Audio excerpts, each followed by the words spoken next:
Welcome to Vanguard, where humans aren't the underdogs. We're the endgame. Enjoy the journey. For 300 years, the stars had known peace. Not the fragile kind of peace born from exhaustion after war, but the kind that grew slowly, comfortably, like moss over the ruins of forgotten battlefields. It was the sort of peace that made entire civilizations forget that war had ever been necessary in the first place. Ambassador Chen Wei stood at the great panoramic window of the Coalition Council chamber on Sanctuary Prime and watched the traffic of a peaceful galaxy drift by. Ships of 47 different species moved through the void like schools of brilliant alien fish. Every vessel was a declaration of identity. The Vin ships refracted light through crystalline hulls that bent starlight into rainbows. The Morak freighters were vast, bulbous things, grown rather than built, their bioorganic surfaces pulsing faintly as they carried goods across interstellar distances. The tall, elegant vessels of the Avar drifted like silver blades through vacuum, while the squat, brutal shapes of former warrior cultures now carried only minerals and passengers. And then there were the human ships, gray rectangles, straight lines, no curves, no beauty, no intimidation, just engines strapped onto boxes, moving cargo from one place to another with stubborn reliability. If any species in the galaxy looked like it had nothing to hide and nothing to prove, it was humanity, exactly as they intended. Chen turned from the window as the council session was called to order. He took his place among giants of living stone, insectoid diplomats with chitinous crowns, floating beings of light held together by electromagnetic fields. The human ambassador looked painfully fragile by comparison. Soft flesh, thin bones, no natural weapons at all. 3 centuries ago, when humanity first reached the stars, they had arrived with fear in their hearts. Fear of what waited beyond their sky. Fear of what the galaxy might see when it looked at them. They had good reason to be afraid. Earth's history was not gentle. It was soaked in blood and scarred by centuries of conquest, genocide, ideology, and endless war. Humanity had perfected violence long before they ever mastered faster-than-light travel. They had learned how to kill with blades, with bullets, with fire, with poison, with radiation, with weapons that could crack cities like eggs. They had learned how to exterminate themselves. And when they finally broke free of their cradle and touched the stars, they were terrified that the galaxy would see them for what they truly were. But the galaxy had welcomed them. The Galactic Coalition was a union of hundreds of worlds built not on conquest, but on trade, cooperation, and consensus.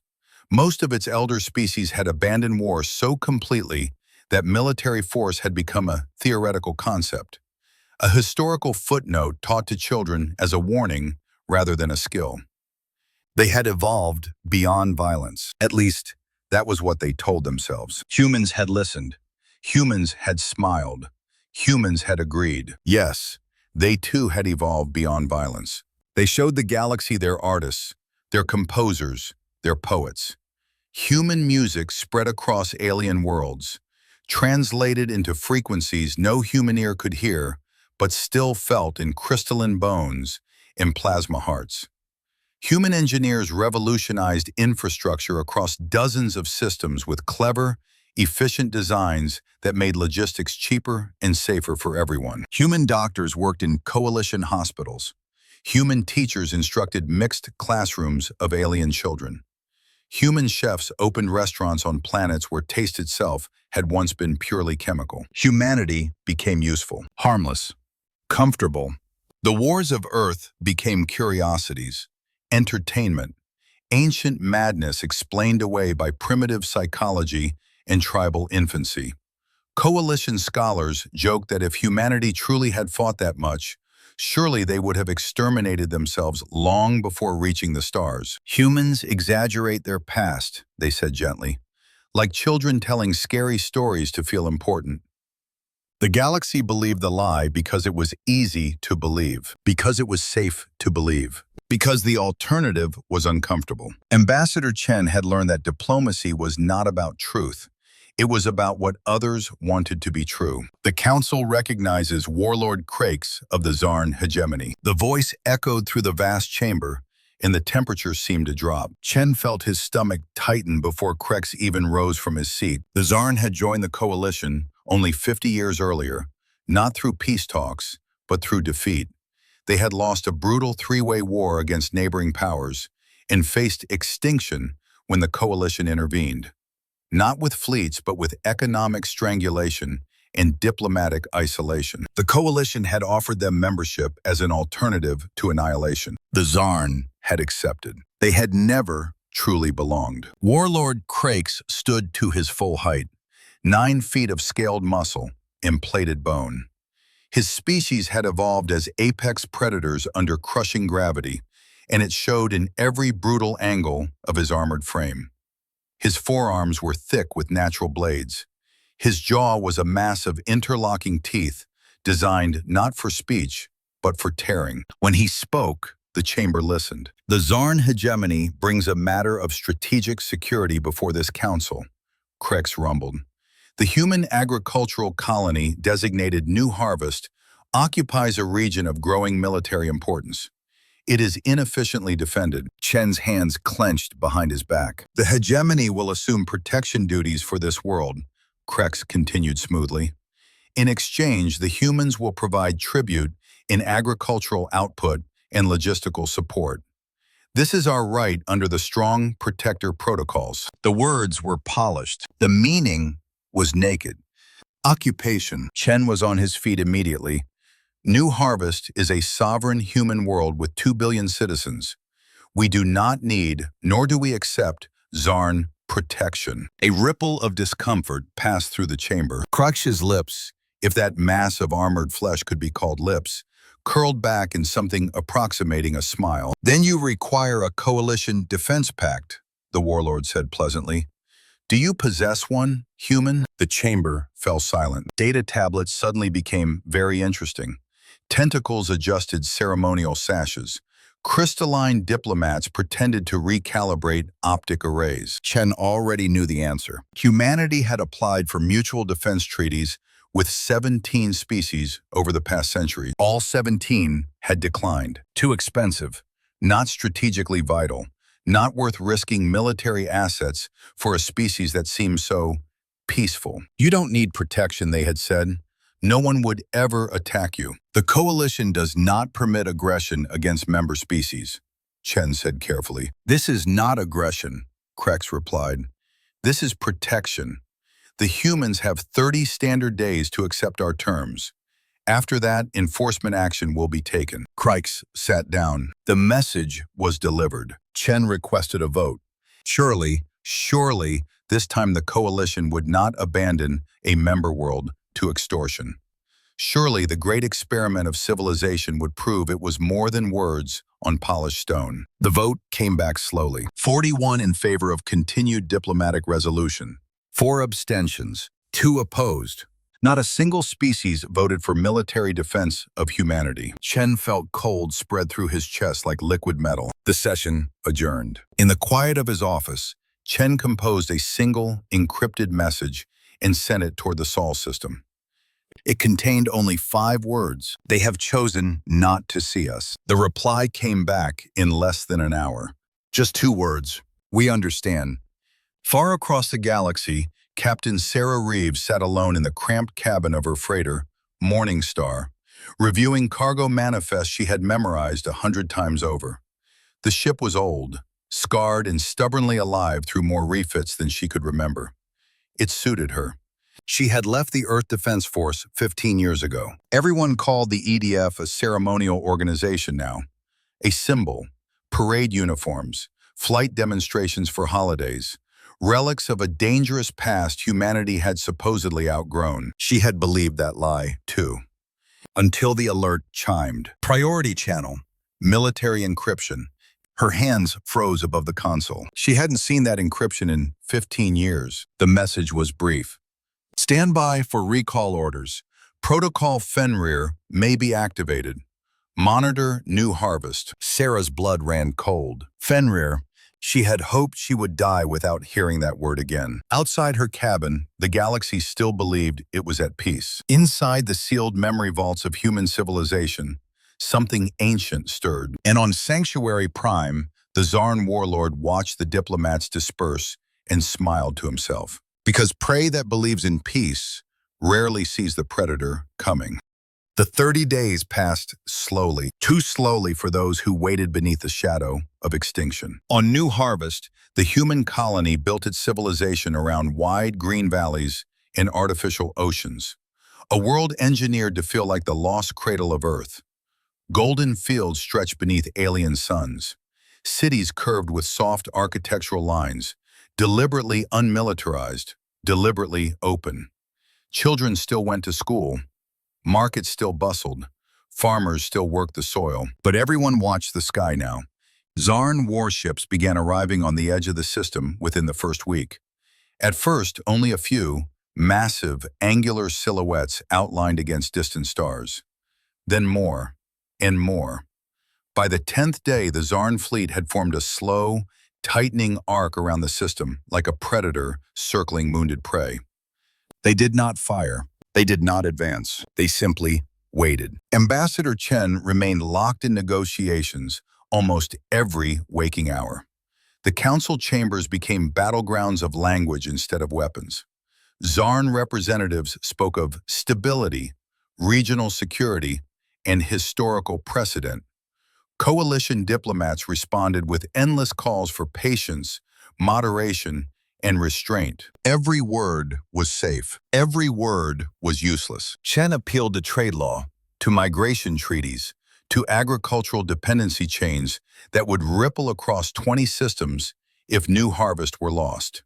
He reminded them that 2 billion civilians lived on that world, that children grew beneath its skies, that doctors healed in its hospitals, that no military installations existed there at all. The Zarn delegates listened politely, then smiled. Behind closed doors, Chen tried once more to activate humanity's dormant defense clauses. The petitions were returned unopened. Some ambassadors would no longer meet his eyes in the corridors. Others spoke softly of unfortunate circumstances, of unavoidable realities, of how tragedy was sometimes the price of peace. Peace, Chen realized, was a luxury paid for with other people's blood. On Earth, all outgoing communication ceased on the 12th day. To the rest of the galaxy, it looked like a technical failure, solar interference, data relay collapse, a bureaucratic inconvenience.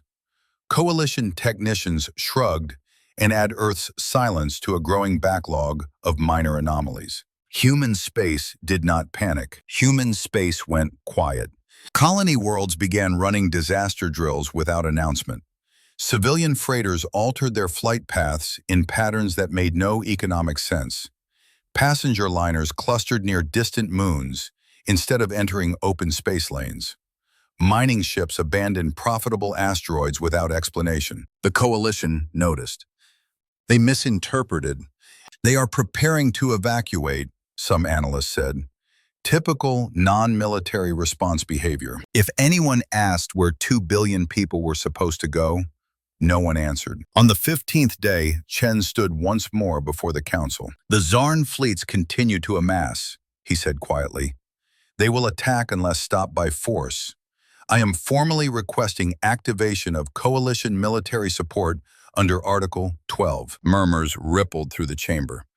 Article 12 had not been invoked in nearly 2 centuries. The council leader, Vexter, a massive avian being of layered metallic feathers, inclined his crowned head. We will conduct a vote, he said. The results were identical. Diplomatic measures only. No military intervention. No enforcement action. No defense fleet. Chen felt something break inside him that no medicine could ever repair. He did not argue this time. He did not plead. He merely bowed his head and transmitted the results to Earth. The reply came back almost immediately. Proceed with Fenrir. 6 hours before the deadline, the Zarn issued their final ultimatum. Surrender administrative control of New Harvest. Disarm all orbital assets. Submit to Zarn Protection Authority. Tribute schedules would be assigned after compliance. Chen's reply contained only a single word: no. At exactly the 30th day, the Zarn warlord gave the order. Their warships opened fire. The first volley shattered New Harvest's orbital infrastructure in less than an hour. Defensive platforms designed only for micrometeorite interception vanished in fire. Civilian habitat rings that house schools, parks, and residential districts were torn open as if they were paper. 40,000 people died before the second hour began. Families, children, teachers, engineers, farmers who had never carried a weapon in their lives. The galaxy watched in horror. Coalition news drones recorded everything. And then they watched something else. Across hundreds of worlds, every human stopped what they were doing at the exact same moment. Miners froze with tools in hand. Pilots went rigid in their cockpits. Doctors paused mid-procedure. Children looked up from their lessons. Merchants stilled in the middle of transactions. They all looked toward the sky, not with fear, not with panic, with rage. Captain Sarah Reeves received her recall order 30 seconds after the first orbital habitat exploded. She did not hesitate. "David," she said calmly, turning to her first mate, "plot a maximum burn course to Sol. Emergency priority. Override civilian engine safeties." David Chen stared at her in confusion. "Captain, what's happening?" Sarah's smile was slow and terrible. "Someone just committed the greatest mistake in galactic history," she said. "They kicked a temple door they were never supposed to find." On Earth, the sky above Luna ignited. Luna Shipyard 7 had spent 100 years as a museum. Tourists floated past ancient hulls and read holographic plaques about humanity's violent past. School children posed for pictures beside decommissioned cannons and retired dreadnoughts. The exhibits had never been hollow. Hidden beneath public walkways and ceremonial scaffolding lay fabrication cores that had never cooled. Automated forges roared to life. Assembly lines that no civilian database had ever recorded activated simultaneously across the moon's dark side. Deep in Earth's crust, continent-spanning complexes awakened. Beneath Mars's red deserts, armored caverns opened. Under Europa's frozen oceans, sealed facilities bloomed like steel flowers. Humanity's second civilization rose from beneath the first. Sarah arrived 40 hours later. What she saw waiting for her in orbit made her breath catch in her throat. Thousands of ships, not warships, freighters, colony vessels, mining haulers, passenger liners, research platforms. Every human vessel that could move had come home. They floated in precise formations that no civilian traffic control system could ever have produced. And beneath them, rising from Earth's night side, came the true fleet. They were monstrous, kilometers long, armored in dark gray plating scored with red markings that meant nothing to the galaxy and everything to human history. Weapon arrays bristled along every surface. Drive cores burned with energies outlawed by half a dozen treaties humanity had quietly signed and never truly obeyed. Warships that should not exist anymore. Warships that humanity had sworn it no longer built. David whispered, "Those are real, aren't they?" Sarah didn't answer. Her ship was directed to Luna Shipyard 7. It was no longer a museum. The dreadnought Relentless waited in the primary dock. 3 kilometers of armored hull. Enough firepower to sterilize continents. A vessel that had once been the pride of humanity's last global war before the stars, and now was revealed to have never truly been decommissioned at all. "Admiral, welcome back, Captain," he said quietly. Sarah looked at the activity around them. Thousands of crew moving with silent precision. Power flows surging through conduits that hadn't drawn current in a century. "We've been building this the whole time," she said. Torres nodded. "We disarmed for a century. We tried peace honestly. Then we watched 8 coalition species die while everyone voted for words instead of action. So we changed strategies." "How?" "We hid an entire military-industrial civilization inside a civilian one." Sarah exhaled slowly. "The rules of engagement?" she asked. Torres's eyes were cold. Terran Protocol 7. No restrictions. On New Harvest, rescue ships screamed through debris clouds as survivors were pulled from ruptured habitats. Fires burned in orbit. Hospitals overflowed. The Zarn fleet waited above it all, silent, dominant, satisfied. They expected surrender. What they received instead was silence. For 6 hours, not a single human authority issued a statement. Then the first human fleet jumped into the system. 240 warships. They emerged from hyperspace in flawless formation, and the war gods woke. On New Harvest, the sky was burning. What had once been a lattice of shining orbital cities was now a drifting graveyard of twisted metal and scattered corpses. The artificial dawn of reactor fires replaced the gentle light of the system's yellow star. Debris rained constantly into the upper atmosphere, burning into streaks of ash and flame as it fell. Inside Emergency Habitat Cluster 12, Dr. Elena Morales pressed her back against a trembling bulkhead and held her daughter close. "Mom," little Anna whispered, her voice shaking, "are we going to die?" Elena tightened her arms around her. She had spent her life repairing shattered bodies, stitching people back together after industrial accidents, disease, and quiet civilian disasters. She had never imagined war would come to this world, never imagined that the sky itself would turn into a weapon. "No," she said, lying with perfect calm. "Help is coming." Above them, something struck the station's outer hull. The structure shuddered violently. Somewhere far down the corridor, pressure doors slammed shut. Alarms screamed in 5 different languages. On the station's engineering deck, Marco Morales watched power levels collapse across his diagnostic board. His hands flew over controls as he rerouted emergency life support, sealing off ruptured sections. "Engineering to medical," he transmitted.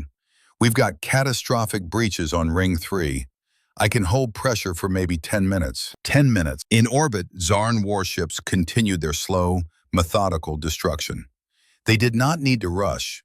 The colony had no fleet, no planetary shields, no meaningful defenses at all. This was not a battle. It was an execution. Marco's console flickered. A secure transmission channel opened. Earth-coded encryption routed through emergency civilian bandwidth. It should have been impossible. "Elena," the voice said. She froze. "Marco?" she whispered. "I'm here," he said. "Listen to me. Get Anna to the lower shelters, the deep ones, under the surface. Whatever happens, don't come back up until they tell you." "They who?" she asked desperately. There was a pause. "Us," Marco said. The line went dead as another impact tore through the station. Minutes later, Habitat Cluster 12 ruptured entirely. Dr. Elena Morales and her daughter were pulled into the void. Across human space, the silence ended. On Mars, underground assembly vaults opened for the first time in 3 centuries. Titan's forges ignited, feeding on nuclear fire. Europa's hidden ship cradles cracked open beneath kilometers of ice, spilling fully armed cruisers into the dark. Freighters began docking at conversion platforms. 6 hours later, warships emerged. Civilian hulls were stripped away like shedding skin. Reinforced cores extended outward. Layered armor plates locked into place. Weapon arrays unfolded from hidden compartments. Cargo bays transformed into missile silos. Mining lasers were reforged into ship-killing lances. Humanity had not evacuated. Humanity had mobilized. On the bridge of the Relentless, Captain Sarah Reeves stood at the center of a storm of data. Tactical displays layered over one another. Fleet readiness, supply throughput, hyperspace corridor integrity, enemy dispositions. Her crew moved with quiet, ruthless efficiency. Some were veterans pulled from hidden reserve networks. Others were young, technicians, engineers, pilots who had trained their entire lives for games that were now revealed to be preparation for this moment. Captain Reeves opened the fleet-wide channel. "This is the Relentless," she said. "Fenrir Protocol is active. We are no longer a hidden force. We are a response." The reply came back as a single, unified signal. Acknowledged. 240 warships aligned in orbit. Their engines flared. The fleet vanished into hyperspace. On the bridge of the Zarn flagship, Crimson Fang, Warlord Krakes watched the destruction of New Harvest with professional satisfaction. The colony would break soon. The humans would beg. They always did. Warlord, one of his sensor officers reported, mandibles trembling slightly. Unusual hyperspatial distortions detected at system edge. Crocs leaned forward. How many ships? The officer paused. 200 plus, sir. Unknown configuration. Crocs laughed. So the prey bares its teeth at last, he said. They came to die with dignity. The human fleet emerged from hyperspace in absolute silence. 240 warships took position in a formation the Zarn sensors struggled to interpret. No standard wedge, no spherical defense matrix, no doctrine the coalition had ever recorded. They simply existed. Waiting. Crike opened a channel. I am Warlord Krakes of the Zarn hegemony, he announced. Withdraw or be destroyed. You are merchants, not warriors. Surrender your ships and I may permit evacuation of your civilians. The reply came instantly. The face of a human woman appeared. Dark uniform, pale eyes, utterly emotionless. I am Captain Sarah Reeves of the United Earth ship Relentless, she said. You are in violation of multiple coalition protections. You have 1 minute to withdraw all forces from this system. Crocs bared his teeth. Or what? Sarah leaned forward slightly. We stop pretending. The channel closed. Kreitz did not wait a minute. Fire, he ordered. 200 Zarn warships unleashed everything at once. Plasma lances burned across space. Rail slugs screamed at relativistic speed.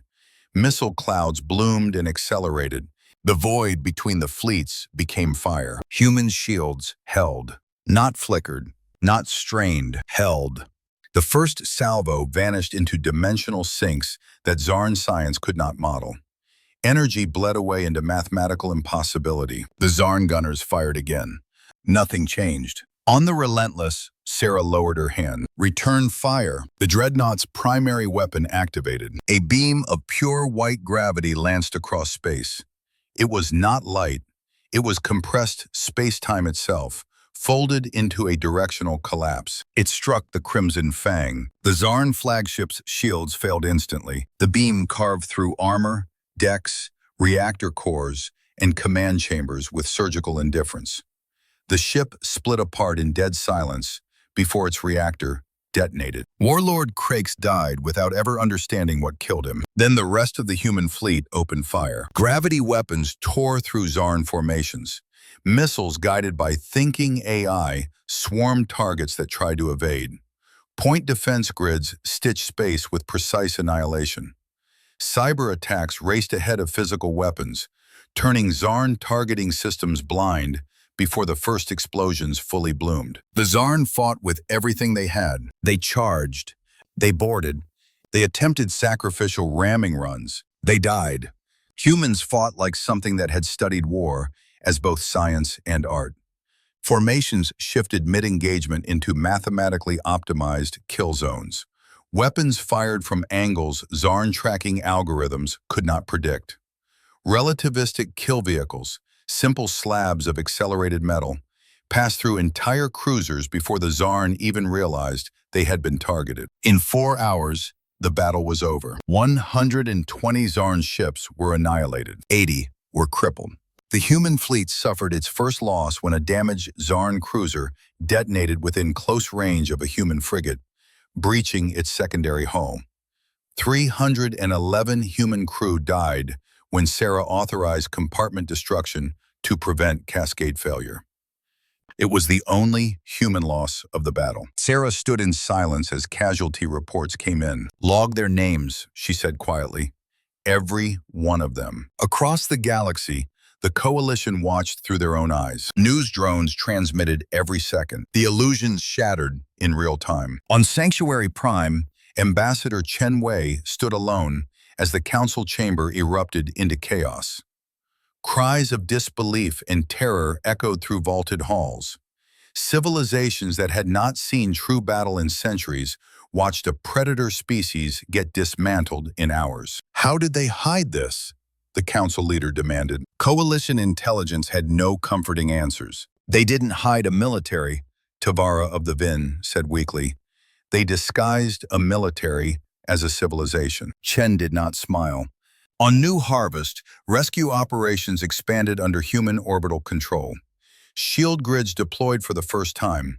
Medical ships descended into atmosphere under heavy escort. In the ruins of Emergency Habitat 12, salvage crews recovered no survivors. In the debris field, drifting among broken walls and frozen bodies, one small personal device continued transmitting a corrupted voice message on repeat. Mom, are we going to die? The First Fleet did not remain at New Harvest. They advanced. One by one, Zarn border systems fell. Mining worlds surrendered without resistance. Military outposts burned. The Zarn hegemony's domains shrank with each passing hour as Fenrir's chains shattered completely. And across the human fleet, one phrase passed silently from ship to ship, from officer to crew, from rookie to veteran. We are no longer hiding. The First Fleet did not pause to celebrate. There were no victory speeches after New Harvest, no triumphant broadcasts, no declarations of vengeance shouted into the void. The human warships moved with cold precision, reforming into deep strike formations less than 10 minutes after the last Zarn cruiser fell silent. The war had only begun. Across Zarn-controlled space, military installations lit up with emergency signals. Long-range sensors howled as hyperspace distortions multiplied at the edges of every strategic system. Zarn commanders scrambled to interpret data that made no sense. The humans were not advancing along predictable invasion corridors. They were everywhere at once. Captain Sarah Reeves watched as the tactical map expanded beyond a single system into a living, burning galaxy of red and blue markers. They're trying to form a second defensive ring, her operations officer reported. 3 armadas assembling near Kashtar, Keter Belt, and Zarn Prime itself. Sarah's eyes never left the display. Good, she said softly. They're finally learning. The first follow-up strike hit Kashtar on the 3rd day. Kashtar had been a fortress world, a layered planetary shield grid wrapped around continents of gun emplacements, orbital minefields thick enough to blot out starlight, and 3 immense defense moons that functioned as independent battleships. Zarn doctrine considered Kashtar unbreakable. The human fleet approached without firing a single shot. For 3 minutes, nothing happened. Then, space folded. Human strike craft did not appear at the perimeter of the shield. They appeared inside it. Dozens of precision insertion vessels translated directly through Kashtar's defensive barrier via controlled microfold jumps, an application of hyperspace physics the Zarn had never believed possible. Before planetary command could respond, human cyber warfare units struck. Kashtar's defense network went dark in less than 6 seconds. The moons fired blindly. Human missiles bloomed from nothing, materializing inside weapon housings, detonating reactors from within. One moon shattered, then another. The third attempted an emergency jump and tore itself apart under the strain of corrupted navigational data. Human bombardment followed, not with indiscriminate fire, but with surgical exactness. Ground-based weapons vanished in coherent gravity strikes that crushed installations into the planet's crust without touching nearby population centers. After 6 hours, Kashtar surrendered. Total Zarn military losses, 1.2 million personnel. Civilian casualties, fewer than 12,000. The galaxy reeled. They could have burned the world, one coalition analyst whispered in stunned silence. They didn't need to, another replied. The Second Fleet struck the Keter Belt on the 7th day. The belt was industrial, not military. Tens of thousands of mining stations spread across a star-choked debris field. Zarn refineries fed the hegemony's shipyards and war machine. Its defenses were light. Its value was immeasurable. Zarn command expected destruction. What they received was occupation. Human boarding teams moved like ghosts across refinery superstructures. Stealth fields bent light and sensor returns alike. Zarn defenders found themselves disarmed before they ever saw their attackers. Entire mining facilities fell intact within hours. A captured Zarn supervisor, bound but unharmed, stared in disbelief at the human soldier guarding him. A woman in dark armor marked with the red sigils of the Guardian fleet. "Why do you not destroy this place?" he demanded. "It fuels our war." The woman checked the charge on her rifle. "Because after this is over," she said flatly, "your people will need jobs. They'll need food. They'll need something besides ruins to inherit." The Zarn stared at her as if she were insane. "You conquer us to preserve us?" "No," she corrected. "We conquer you to end you as a threat. What you become after that is your choice." On the 12th day, the Third Fleet met the Zarn's Second Armada. 200 fresh Zarn warships surged forward with disciplined formation and newly upgraded weapons. Their commanders had learned from the first defeat. Their shields were stronger, their targeting faster, their cyber defenses hardened. It did not matter. The humans had already evolved beyond that battlefield. Relativistic kill vehicles streaked ahead of the main fleet, accelerated to 90% of light speed. To the Zarn, they were invisible, untrackable mass without warning. Entire cruisers vanished as if erased from existence. One moment they were present on sensors. The next, their matter had been converted into expanding clouds of atomic debris. The Zarn fired blind barrages into the void. Human formations slipped through impossible angles, bending around incoming fire with gravitational field manipulation that violated every predictive algorithm Zarn science had ever trusted. 3 hours later, the Second Armada was gone. Not defeated, gone. By day 20, the Zarn had lost half their fleet. By day 30, 3/4. Their worlds fell not in flames, but in silence as infrastructure after infrastructure was taken intact, stripped of military function, and placed under human blockade. The hegemony's capacity to wage war collapsed faster than their pride ever had. At the center of it all stood Zarn Prime. 14 billion inhabitants, 3 orbital fortress complexes, planetary shields layered so densely that even stellar flares barely registered on interior sensors. The entire remaining military of the hegemony gathered there. They would make their last stand. On the bridge of the Relentless, Sarah watched Zarn Prime grow on the main display, green and blue and gold beneath lattices of weapon platforms. "Casualty projections if we force a landing?" she asked. "Millions," her intelligence officer answered without hesitation. "Possibly tens of millions, on both sides." The human fleets had grown now, 400 warships, with more pouring out of Sol every day. They could burn Zarn Prime to ash from orbit.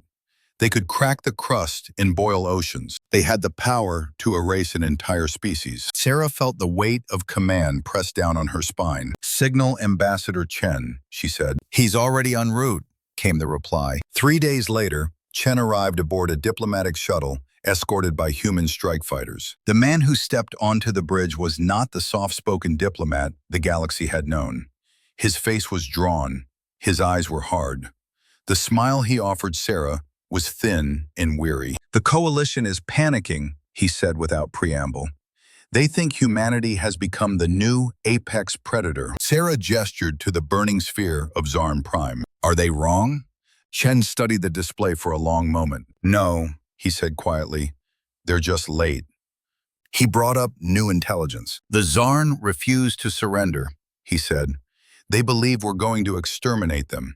Their leaders tell them that death in battle is preferable to whatever horrors we plan next." "And what do you think?" Sarah asked. "I think fear has trapped them," Chen replied. "So we must show them something worse than fear." Sarah's lips curved.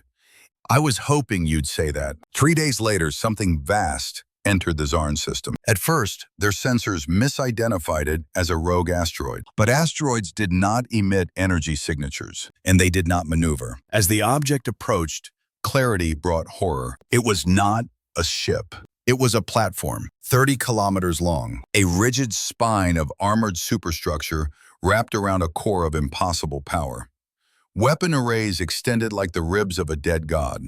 It was oriented not toward Zarn Prime itself, but toward the star it orbited, the Zarn Sun. Panic erupted across every military channel on the planet. Scientists ran simulations in desperation. The answers broke them. If it fires, one whispered, trembling, the star will destabilize. Supernova, the Chancellor demanded. Yes, the scientist said. Within hours, the entire system will die. 14 billion lives, erased not by bombardment, but by stellar annihilation. The platform transmitted. Every screen on Zarn Prime lit up with the same image. Captain Sarah Reeves. People of the Zarn hegemony, she said calmly. The structure you now see is designated Helios. It is capable of destroying your sun. The words crushed what little defiance remained. Yes, she continued, we would use it if forced. Not because we desire extinction, but because you must understand that this war is already over. Silence spread across a planet. You attacked us believing we were weak. You killed 40,000 civilians to prove it. You were wrong. We are not weak. We are restrained. A pause. I offer you one choice: total, unconditional surrender. Complete dismantling of all military assets. Acceptance of coalition oversight. Another pause. Or your civilization will end with your star. The transmission ended. On Zarn Prime, riots broke out within minutes. Some demanded surrender. Others called for final resistance. Generals argued with scientists. Priests screamed prophecy into collapsing crowds. 6 hours later, Ambassador Chen stood in the center of the Zarn Council chamber under a flag of truce. You want to know who we really are? Chen said as the exhausted, terrified leaders stared at him. We are the species that spent 10,000 years perfecting murder. We invented chemical weapons, nuclear fire, biological plagues. We built machines whose only purpose was to erase cities. The Chancellor's voice was hoarse.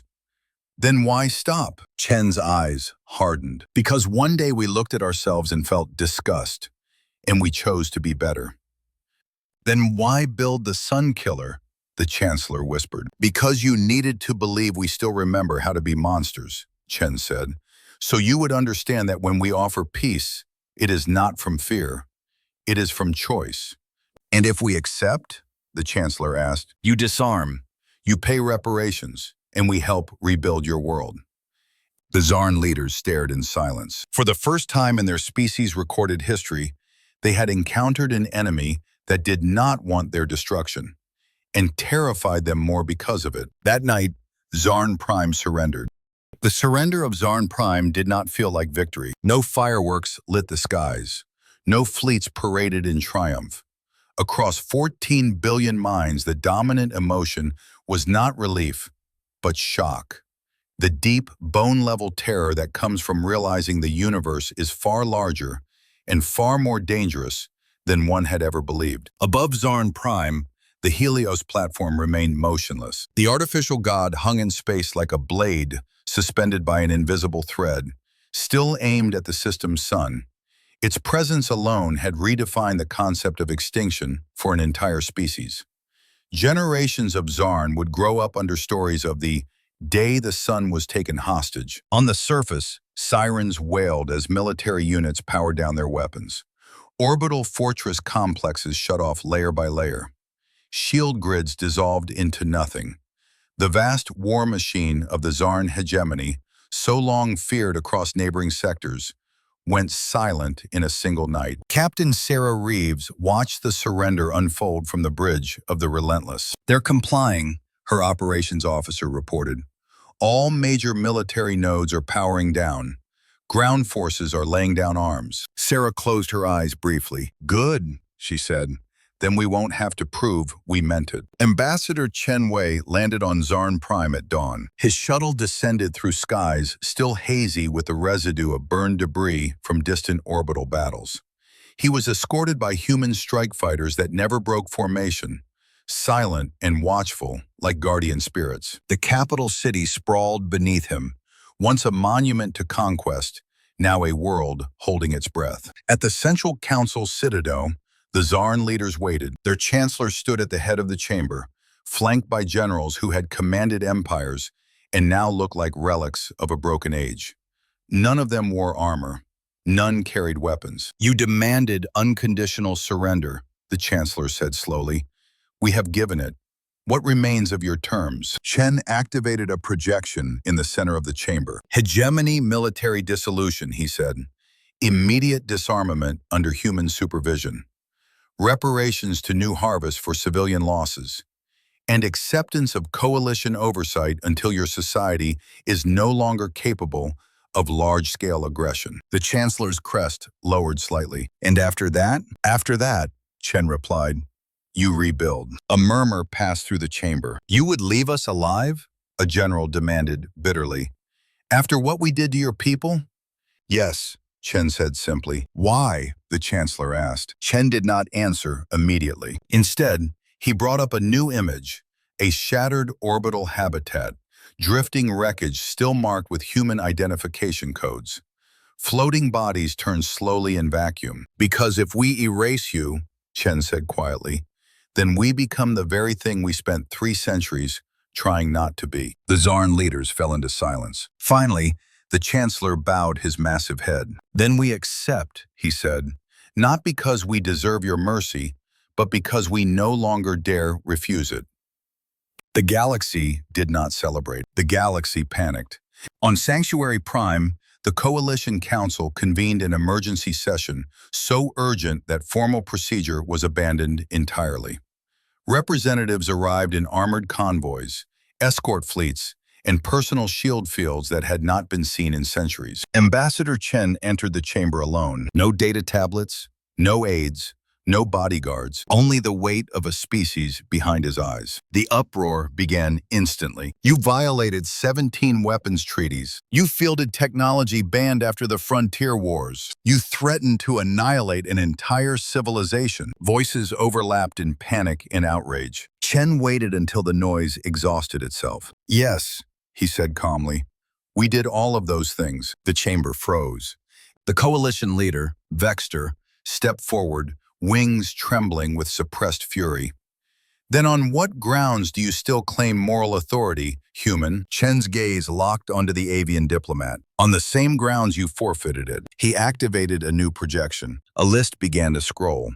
Worlds, systems, species, names erased from star maps, dates marked with quiet extinction. "Over the past 300 years, Chen said, 14 coalition members were attacked by external forces. In every case, the coalition voted for diplomatic solutions. In every case, those solutions failed. 8 of those species no longer exist." The chamber fell deathly quiet. "You held sessions while they burned," Chen continued. "You passed resolutions while their children died. And when it was over, you built memorials and told yourselves you had done everything you could." Vexter's voice wavered. "We chose peace." "No," Chen said sharply. "You chose hope. You hoped no one would test your ideals with violence. And when they did, you had nothing left to answer them with but words." He swept his gaze across the chamber. "Humanity learned something you forgot. Peace is not the absence of the ability to make war. Peace is the decision not to make war when you can." A rain ambassador rose, claws scraping against stone. "You threatened 14 billion lives. How can you speak of restraint after that?" Chen met its gaze without flinching. "We built the Helios platform," he said, "and then we did not fire it." Silence. "We had the power to commit genocide," Chen continued, "and we chose not to. That choice is the difference between what we were and what we are trying to be." Someone whispered from the chamber's edge, barely audible. "You could conquer us all." Chen nodded once. "Yes, we could."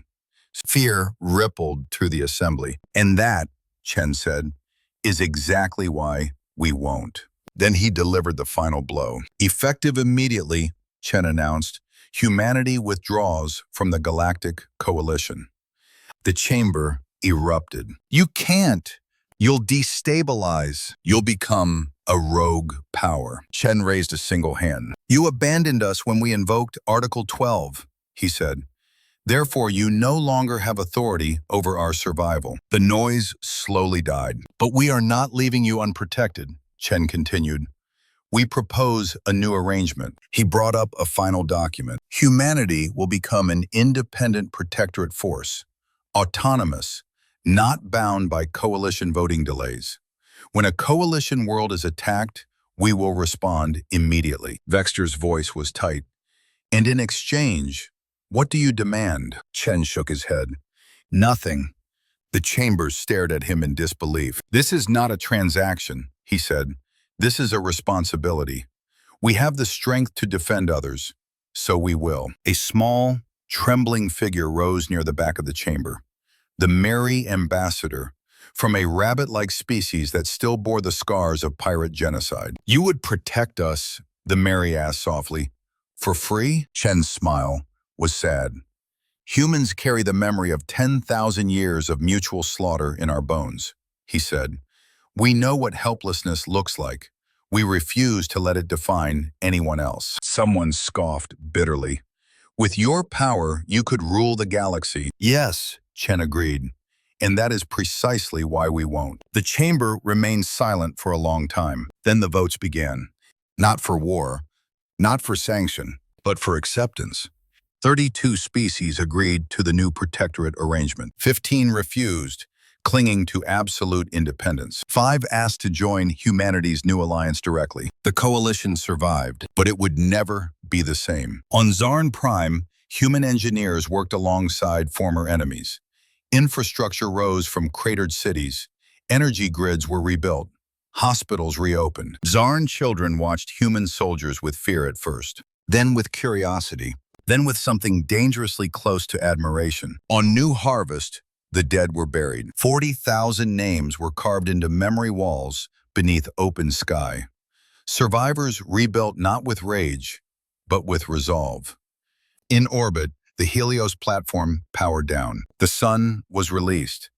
On the bridge of the newly commissioned Terran Defense Station, Captain Sarah Reeves, now Grand Admiral, watched the slow movement of patrol fleets across a star-drenched tactical map. Human ships with dark gray hulls and red markings drifted through trade lanes once ruled by pirates and warlords.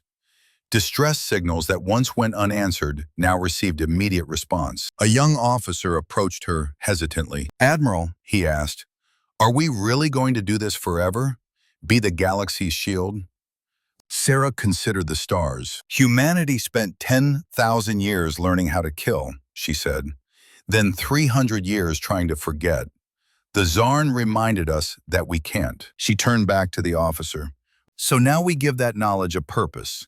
We make our violence a shield instead of a sword. He swallowed. So, we're guardians? Sarah smiled faintly. Something like that.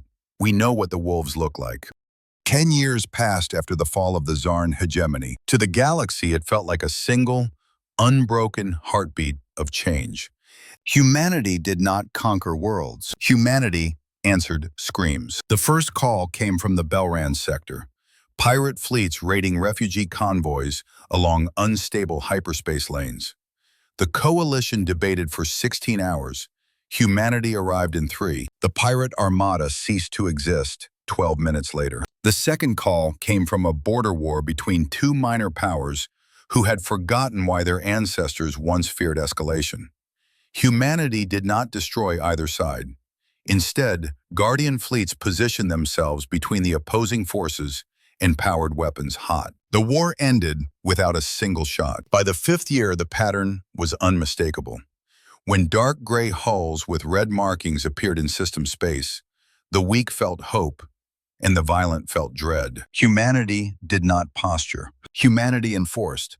The Guardian fleets grew, but never into a conquering armada. They were always just large enough to end wars before they truly began. Patrol groups rotated across coalition space, escorting civilians through dangerous regions, hunting pirates, dismantling slaver rings that had existed in the shadow economies of the stars for centuries. Some conflicts required violence, many did not. Humanity learned the difference, and so did the galaxy. On Zarn Prime, the changes were slower. At first, human oversight was met with humiliation and barely disguised hatred. Former warlords watched human engineers rebuild cities they themselves had once burned. Zarn soldiers trained under instructors who had destroyed their fleets with ruthless mathematical precision. Resentment simmered. Then necessity replaced pride. Zarn infrastructure recovered faster under human logistical doctrine than it ever had under the hegemony's conquest economy. New trade routes opened. Medical advancements spread. Energy scarcity vanished. The first Zarn children born after the war grew up learning two histories, one of predators, one of restraint. 20 years after the war, a Zarn delegation arrived at Terran Defense Station under full diplomatic protocol. They requested membership, not submission, partnership. The galaxy held its breath. Humanity accepted. Ambassador Chenwei retired quietly. No statues were built for him on Earth. No grand monuments rose on Sanctuary Prime. He returned instead to a modest coastal city on Old Earth, where salt air carried no echo of warships, and politicians did not whisper his name in fear. In his final public address, given at the New Harvest Memorial on the 20th anniversary of the massacre, Chen spoke to humans and aliens alike. "My people have an old saying," he said gently, "Civis pacem, para bellum." If you want peace, prepare for war. He looked up at the wall of 40,000 names. For 300 years, the galaxy believed that civilization meant forgetting how to fight. You thought war was a disease that could be cured by denial. He shook his head slowly. Civilization is not the absence of violence. It is the mastery of it. It is having the power to destroy and choosing to protect instead. Then he stepped away from the podium, and the crowd stood in silence long after he was gone. Grand Admiral Sarah Reeves stood on the bridge of the USS Relentless II. She was 60 now. Her hair had gone fully white, her face mapped with lines etched by command and consequence. The uniform she wore bore marks not of rank alone, but of shared history, campaign sigils, rescue operations, memorial honors. Around her, the bridge thrummed with quiet purpose. Guardian fleets moved like constellations across her tactical display. 139 active defense zones, 43 confirmed interventions, 0 recorded genocides, 0 conquered civilizations. Her comm officer turned in his chair. "Admiral, incoming distress signal. Civilian convoy under attack in the Belran Expanse. Unknown raiders. 6 hours at maximum speed." Sarah closed her eyes for a single heartbeat. Then she opened them. "All task groups redirect," she said calmly. "Guardian response priority." Across thousands of kilometers of void, human warships pivoted in perfect synchronization. Hyperspace drives charged. The wolves ran again, not to hunt, but to shield. In the quiet spaces between wars, philosophers debated what humanity had become. Some called them tyrants in waiting. Others called them saints with fleets. Most could not decide. Humanity itself never answered those arguments. They acted instead. On Zarn Prime, a young Zarn officer stood beside a human instructor on a training platform overlooking an orbital shipyard. "You destroyed us," the young Zarn said softly. The human nodded. "Yes." "And then you rebuilt us." "Yes." The Zarn hesitated. "Why not rule us?" The human considered the question for a long moment. "Because we already tried ruling ourselves once," she said. "We didn't like what we became."